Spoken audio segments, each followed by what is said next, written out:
Hoy te mostraré lo que nunca te habían enseñado acerca de la Virgen María. Prepárate para un viaje a través del tiempo y las Escrituras, desde las antiguas profecías hasta el cumplimiento de una promesa divina que cambiaría el curso de la historia humana. Imagina, si puedes, el vasto tapiz de la historia divina, tejido con hilos de profecía, promesa y cumplimiento. En este gran diseño, una figura emerge con una gracia y una importancia que trasciende los siglos: María, la Madre de Jesús. Pero su historia no comienza en Nazaret, ni siquiera en el Nuevo Testamento. Para comprender verdaderamente el papel de María en el plan de salvación de Dios, debemos retroceder mucho más atrás, hasta los primeros susurros de la promesa divina. En el jardín del Edén, tras la caída de Adán y Eva, Dios pronunció lo que los teólogos llaman el protoevangelio, la primera buena noticia.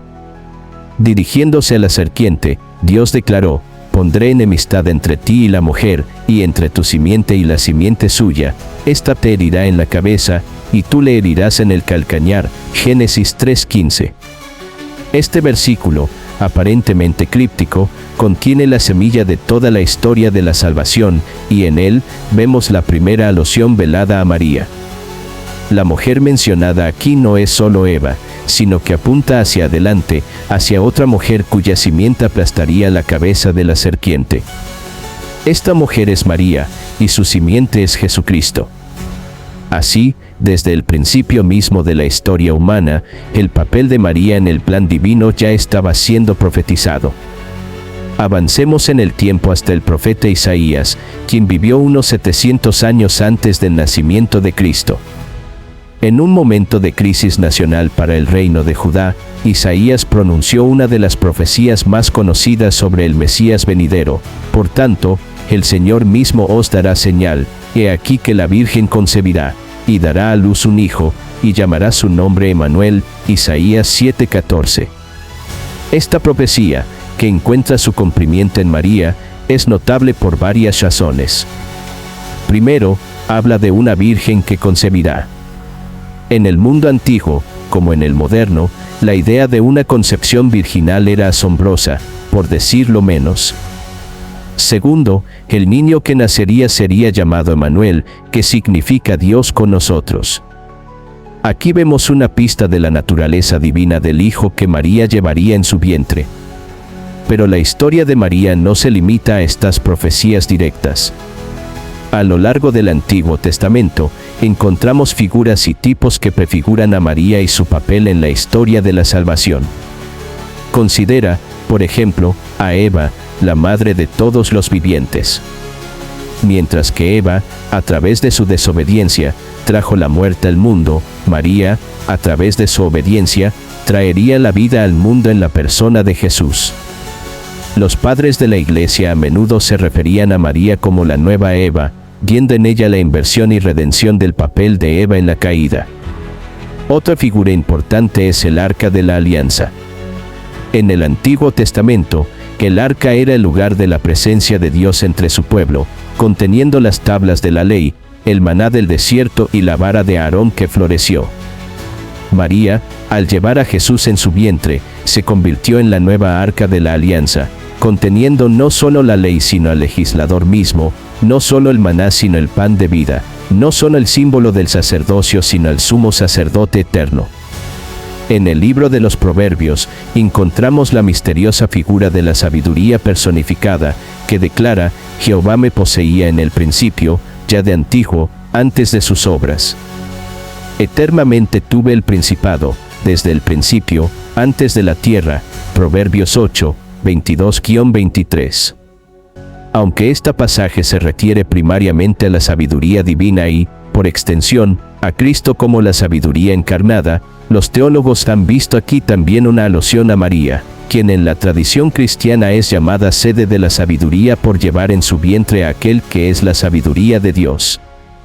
El profeta Jeremías, hablando de la nueva alianza que Dios establecería con su pueblo, declaró: «Se olvidará la virgen de su atavío, o la desposada de sus galas. Pero mi pueblo se ha olvidado de mí por innumerables días». Jeremías 2:32. Aunque este versículo se refiere primariamente a la infidelidad de Israel, también apunta hacia María, la Virgen fiel que nunca se olvidó de su Señor y que se adornó con la gracia divina. En el libro de Miqueas encontramos otra profecía mesiánica que indirectamente se refiere a María. Pero tú, Belén Efrata, pequeña para estar entre las familias de Judá, de ti me saldrá el que será Señor en Israel, y sus salidas son desde el principio, desde los días de la eternidad. Pero los dejará hasta el tiempo que dé a luz la que ha de dar a luz, y el resto de sus hermanos se volverá con los hijos de Israel. Miqueas 5, 2-3. Aquí, la que ha de dar a luz es María, y el pasaje sugiere que el nacimiento de su hijo marcará un punto de inflexión en la historia de Israel. En el Cantar de los Cantares, un libro de poesía amorosa que ha sido interpretado alegóricamente como un diálogo entre Dios y su pueblo, que encontramos versos que la tradición cristiana ha aplicado a María. Huerto cerrado eres, hermana mía, esposa mía, fuente cerrada, fuente sellada. Cantar de los Cantares 4:12. Estos versos se han visto como una alusión a la virginidad perpetua de María.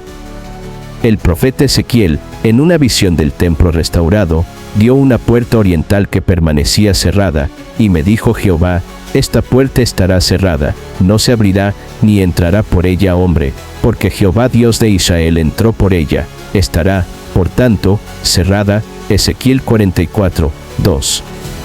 Los padres de la Iglesia vieron en esta puerta cerrada una prefiguración de la virginidad perpetua de María, a través de quien Dios entró en el mundo, pero que permaneció cerrada en su virginidad. A medida que nos acercamos al Nuevo Testamento, las alusiones a María se vuelven más claras. El profeta Sofonías, hablando de la restauración de Israel, declara: canta, oh hija de Sión, da voces de júbilo, oh Israel, gózate y regocíjate de todo corazón, hija de Jerusalén. Sofonías 3:14. Aunque esta hija de Sión se refiere primariamente a Israel, los cristianos han visto aquí una prefiguración de María, la verdadera hija de Sión que se regocijó en Dios su Salvador. En el libro de Judith, encontramos otra figura que prefigura a María. Judith, una viuda valiente, salva a Israel de sus enemigos y es alabada con estas palabras: tú eres la exaltación de Jerusalén, tú el gran orgullo de Israel, tú la gloria de nuestra raza. Judith 15:9. Estas palabras encuentran eco en el saludo de Isabel a María en el Nuevo Testamento y en la tradición cristiana posterior que ve a María como la gloria de Israel y de toda la humanidad. Finalmente, en el libro de la sabiduría, encontramos una descripción de la sabiduría divina que la tradición cristiana ha aplicado a María, porque ella es más hermosa que el sol y excede a todo el orden de las estrellas. Si se compara con la luz, se halla que es superior. Sabiduría 7:29. Esta descripción de la belleza y el esplendor de la sabiduría se ha visto como una prefiguración de la belleza espiritual de María, quien fue llena de gracia. Todas estas profecías, figuras y tipos del Antiguo Testamento convergen en la joven Virgen de Nazaret que, en la plenitud de los tiempos, recibió el anuncio del ángel Gabriel. El sí de María a la voluntad de Dios fue el cumplimiento de siglos de expectativa y preparación. En ella, la antigua promesa se hizo realidad, y a través de ella, Dios entró en el mundo de una manera nueva y definitiva. La historia de María, por lo tanto, no comienza en Nazaret, sino en los albores de la creación. Es una historia entretejida con la historia de Israel y con el plan de salvación de Dios para toda la humanidad. En María vemos el cumplimiento de la promesa hecha a Eva, la realización de la profecía de Isaías, la encarnación de la sabiduría divina, la nueva arca de la alianza. Pero la historia de María no termina con el nacimiento de Jesús. A lo largo de los evangelios, la vemos como una figura silenciosa pero crucial, presente en momentos clave de la vida de su hijo. Está allí en las bodas de Caná, donde su intercesión resulta en el primer milagro de Jesús.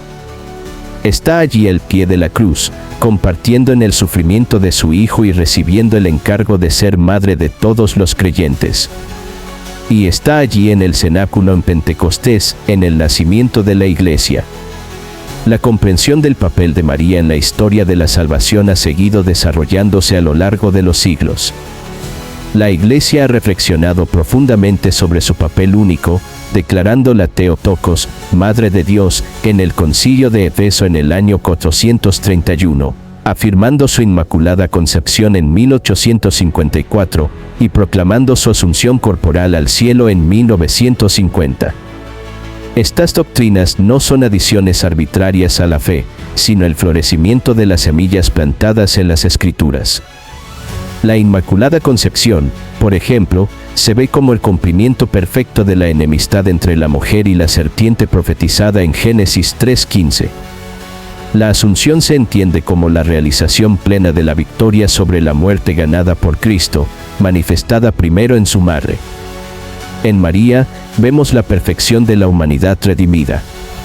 Ella es el primer y más perfecto discípulo de Cristo, el modelo de fe y obediencia para todos los creyentes. Su sí a Dios en la Anunciación es el contrapunto perfecto al no de Eva en el jardín del Edén. Su canción de alabanza, el Magnificat, es un himno de alegría que resuena a través de los siglos, proclamando la fidelidad de Dios a sus promesas. La historia de María es, en última instancia, una historia de esperanza. Es la historia de cómo Dios eligió trabajar a través de una joven humilde para llevar a cabo el más grande de todos los milagros. Es la historia de cómo la gracia de Dios puede transformar a una persona ordinaria en un instrumento extraordinario de su voluntad.